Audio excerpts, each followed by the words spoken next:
mu gocho ila lebetine weli kasi wadiri imina ze Pastor John Mani daga lamun kubdin pansace cilela mlaten te enveche rubu tumo pogum rubu ayamang sa soju ganuchu gotika si remis da taima bu pusun tumo ha pusun go angla tumo ila sna sil suba honga sen chokuru Benjamin diki chopine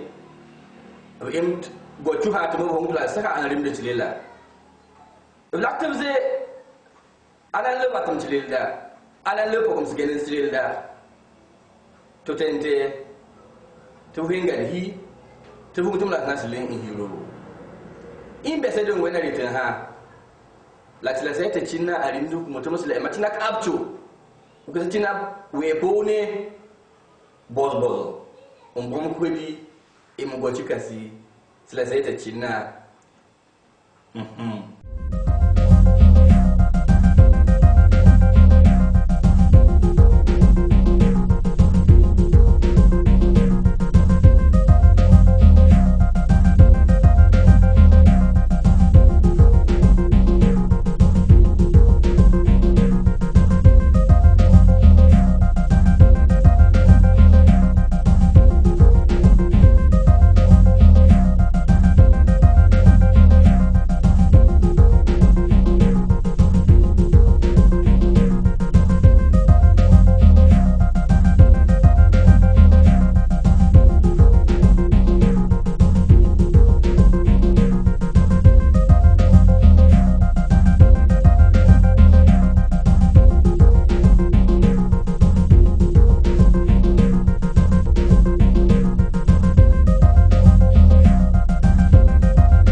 Surubun da story mun kada ci ma ci foto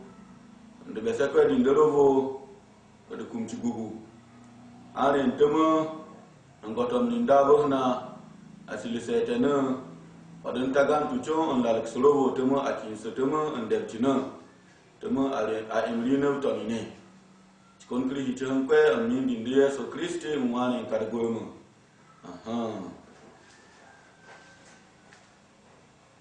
Nanti memton karena gotla sina sile. Amin luka bebodan opas cihi. Chama zotvan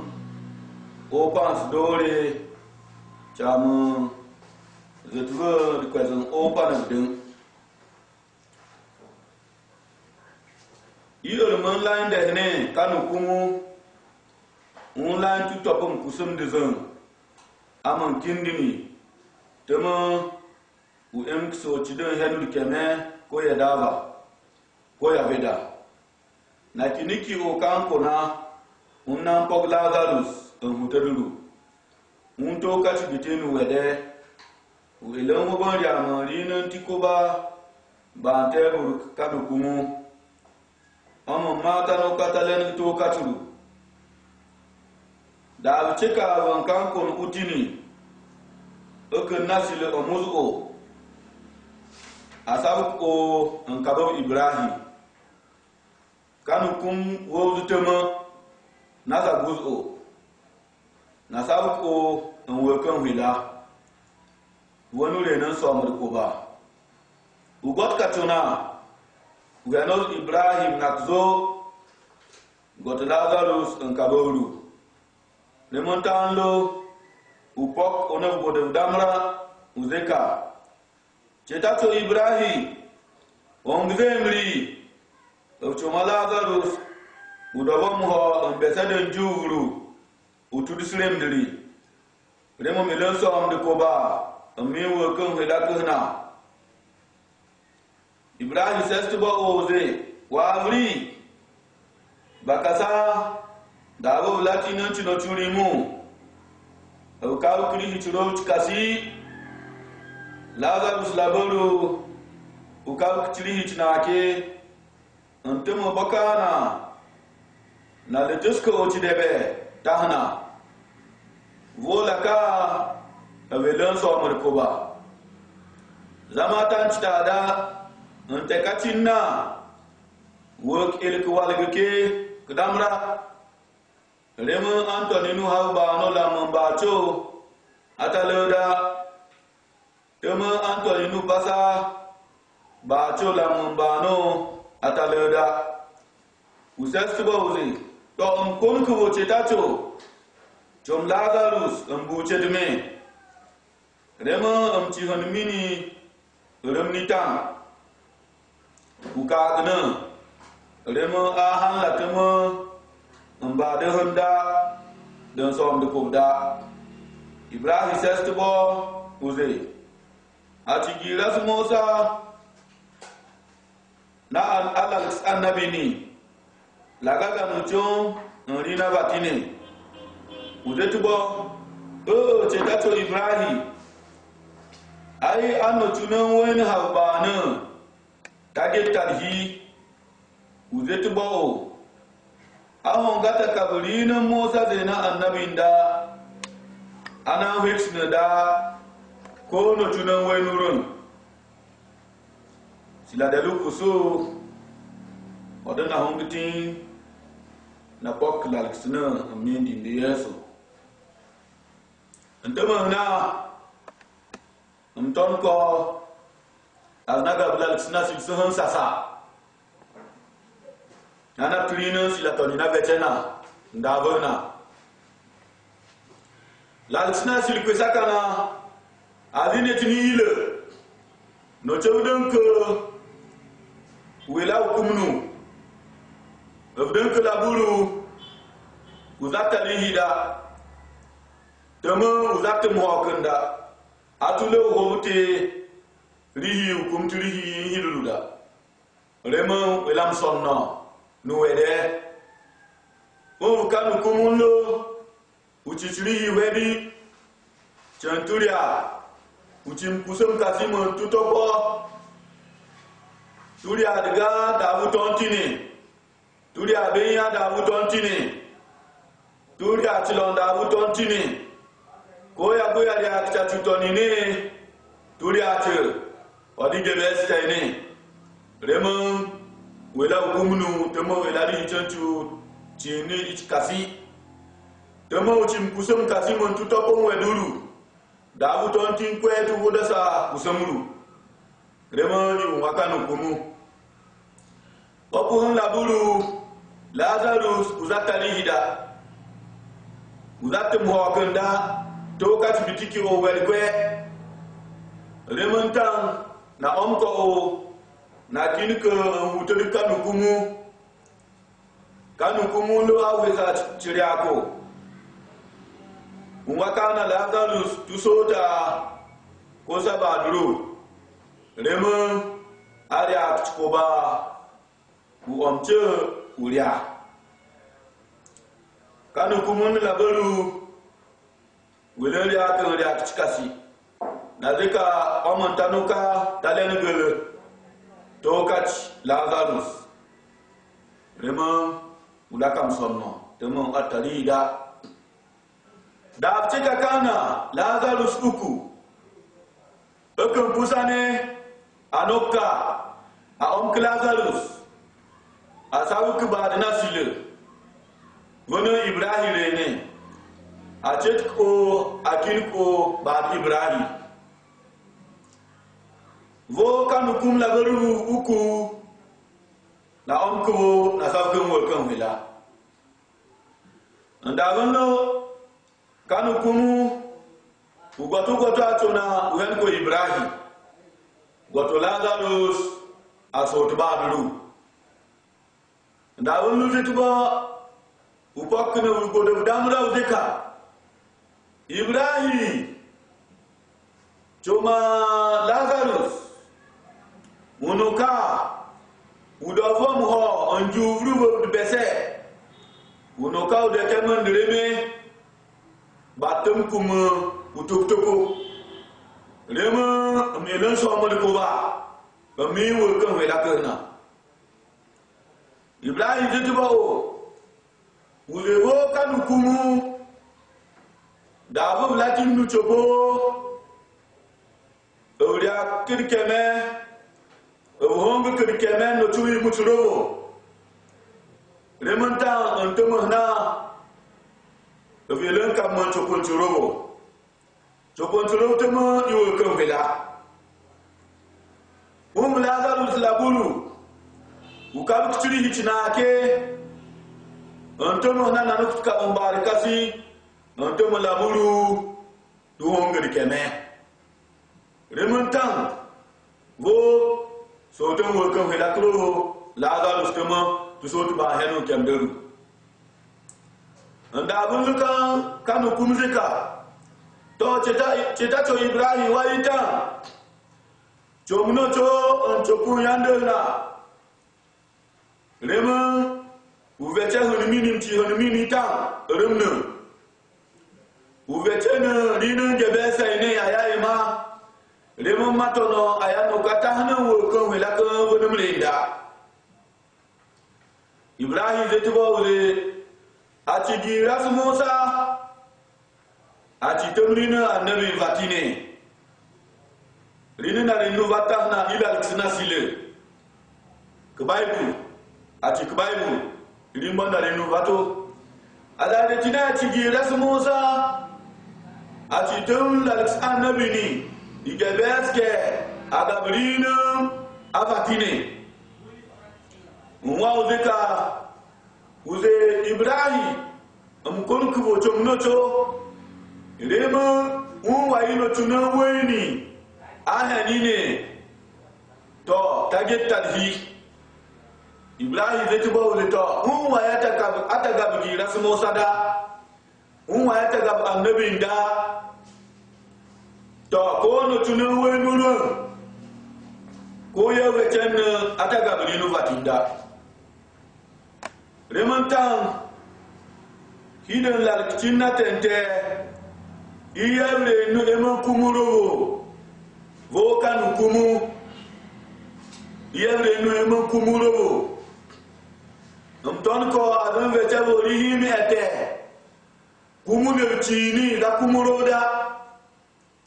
isila ne kumundo chibopo sila nesne so kumundo chibopo da kumuroda ikumu na sile kindi ne chini da kindoda ikindi na sile na nana chini da na maroda ina man nasile ma to chenche chini da ma to chroda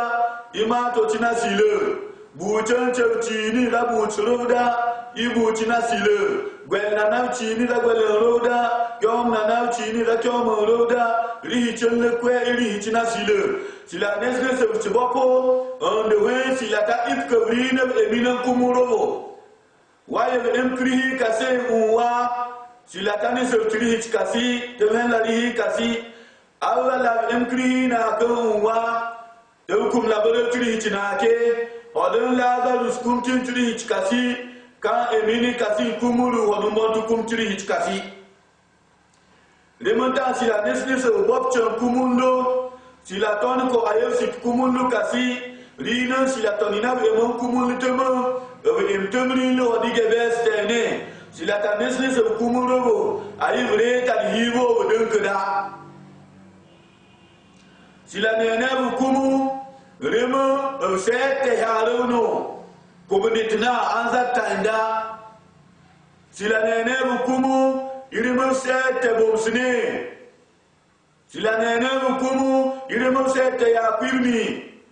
Sila nene bukumu irimo sete kalkine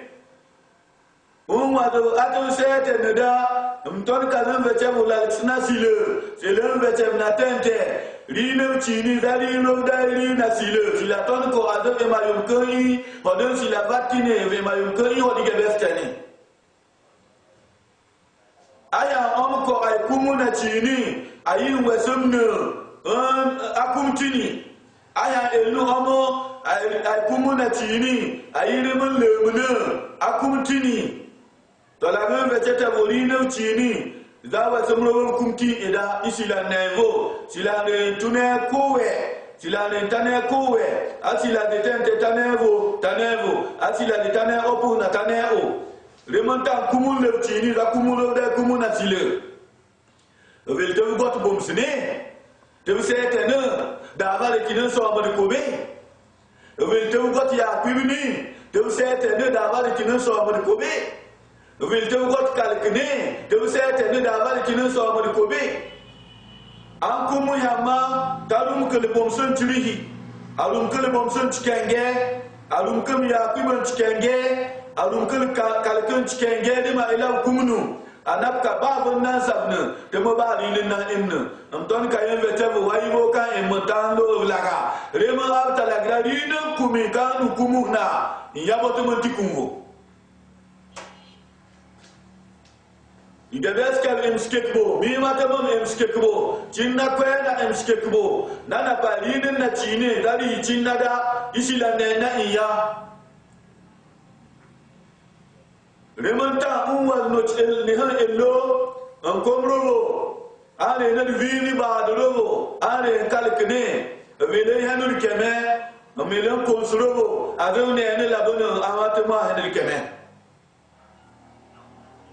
da adan teven no chel kumato wena haltu kuchao gadono tunone na haltu suna kalke unza tanrihida Igebes kebe kakumato no esa usete o avedenu toko kwiu atu isida da lante venu chama asini utoku no tunore kalke avedenu toko kwiu atu isusete oda sila elanu heno rino reno imo sila enu gotrino na reno imo remontanda mtonko betabo ai tinna kwe kodon Lazarus utini Odin kanu kumbutini cinna ma wit cinna la cinna uti ko odin be citinu kumu wedi landen tem uti ko odin be citinu kumu wedi landen tem uti ko odin be robtine wedi landen tem uti ko odin be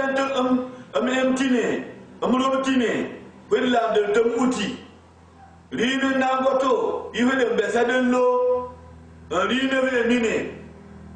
watu kalke wat kanu kumi don ka zo bakasa ay wilan de uti de ma awu islam ile glem kdonk ikon ha mamba na sile ba glem konk la galus gabine lem kan ile ikon ha mamba wo kan wela lem konk kanu kum gabine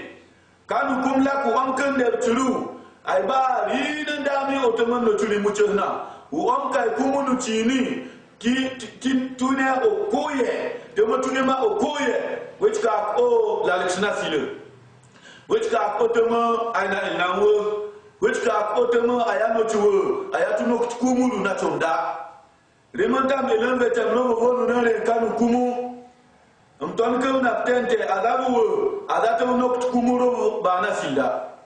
adatu no kumuro na chonda buchente melinda na abalaglagiche babatbatche netonya anda omche mato chonche welinda na ababatbatche tana wae uku netonya anda omche liak chonche kalgisaine ababatbatche netonya anda liache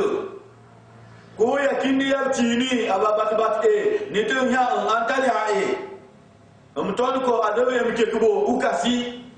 untu sete venno churi muchona alba choku yandena o de la gumhamda ola alla kreka an choku yandena mo anaria o hodoria to gulgulene ne gwe ino chena ya gulgulene nanga sasa lema abo mo azvo agremo chikumu ka ka to mani ha kalkan chiri hinake atum sete ne da talema da bunkan ne chiri don kan vete mo wedi lambo wedi lavabo wedi yonde de lambo de ngam no to ba wana pa da mo de ngam to le matam ton ko ay kumuno silanevo we ma yom ko wa ho dige beste ni kumuno uchini ne ko benetna do setene da mo valetine bam hokno setene baru bande hoknumne da bun bare tina gaga setene bonare na gaga da bun bare ti murmuru wenum kusu ne na topo iri bon yeso batine yeso deka an wede de bese uze tuwanikse ne hunt kunch ile ke udon ke gelen komasto ke hyan gelen kanta antu wanikse te mo ikom no oden na wanikse ikom no agelene uli ka le mane an komasto ane ikom no ane nan koman kanta ane gwelne tuze ane an gelen komasto no ane tinakasi em kadikau no kana an uvongom statement welgen no remanda bum latin ni soti ne kam hom soko dabum latin melo ne kam digam liaka dabum latin murmuru ne kam kusum dokko dabum la haftina hum sabancho nokko set keme dabum na garkimme nokko ngot kome set keme dabum le tabalum sari yeso ibe ka chenivo chemata bi chona chantu melo chine teoria chantu ni soti chine teoso chantu murmuru chine teum kusum dokko udi netinana lo ai emaine aya ai emainda imi emaine rimunda handa hende keme opna lo anoka ayani kidi keme anda abon got kane nan kuma kantalu udi kama andu nake no ane tunake anyum tunake em katiri hinake dabum latin ni soti anda ne mum hom soda dabum latin melo anda ne tiri akamri ada dabum haftin ba sabancho anda han got kume an set kemda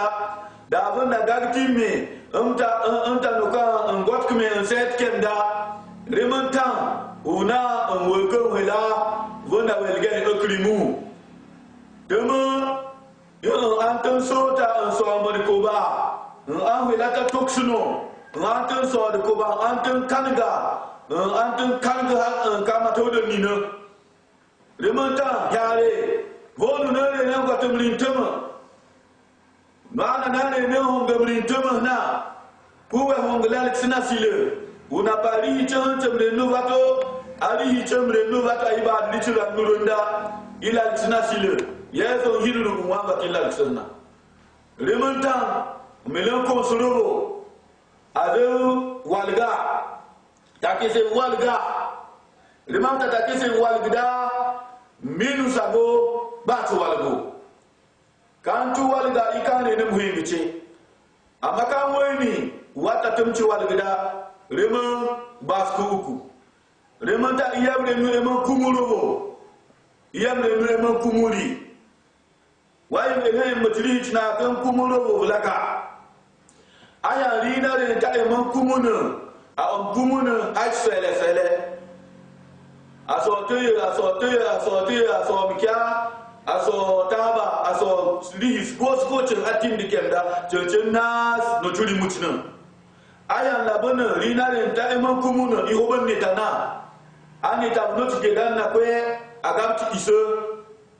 anta hakin ne kwe atagot ne tanada atagot akon nada wonen ta hakin ne kwe iba ne tana ali bonye so destin na hukumu kom cinada yeso nesnes na hukumu kom cinna ina sete netna ankaline na sete ya kwibni na sete bomsine na sete kalkine na sete kobnetna ano tuvon so amol ko ba sete o an kinduro ndabon silata hongu kemdolo silata dele pusu silata ema tumturi hichkasi temo silata sidir turi hichkasi an turi mutulo sibamna si ndon ko nake ba unwa da nakka adabele muturi chinake ke kubantuma sota voda sari churo unwa la bele muturi hichkasi vom klal snatile ya huchi mari hichkasi sa sila tete na amini de yeso am em kutwalgo Midam gab yeso amim ketwalgo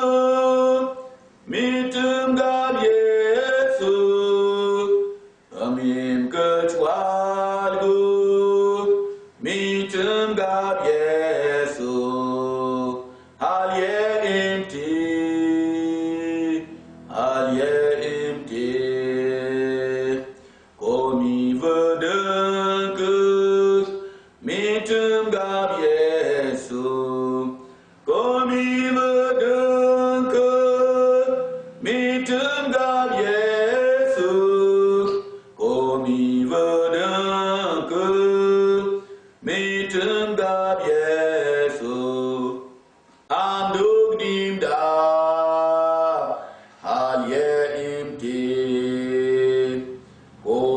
wa wa me tum gab Yesu kona wa me tum gab Yesu kona wa me tum gab Yesu aliye empty na stepko kaina stepko imire Peter nasoma Reverend Peter nasoma senti Mwa tonko azu gab Yesu mtonko ayem chepsona demo mwa lake mutri chinake mino tuli mutulogo bemtem chepsona asile botman vichulogo mnaka imi katkoto demo mnaka Yesu ukremri milango sorogo asile kusim kotri la montente mnaka Yesu kango modli mwa tema velte mtri chinaka kumulogo mtonka ayem chepsona asile mbom ko ne man kumune ne melan ko solo alo setame mnaka nem turi jina kan kumuri setame hodatum em ske kam skasi hodatum em turi skasi kumune ne hodatum napti ayvon ne man kumulo ci bom ko hadi yeso le man hongo kcho le man ta ci kon ko ri jan kwe mi di yeso Kristi ngwane kango madicho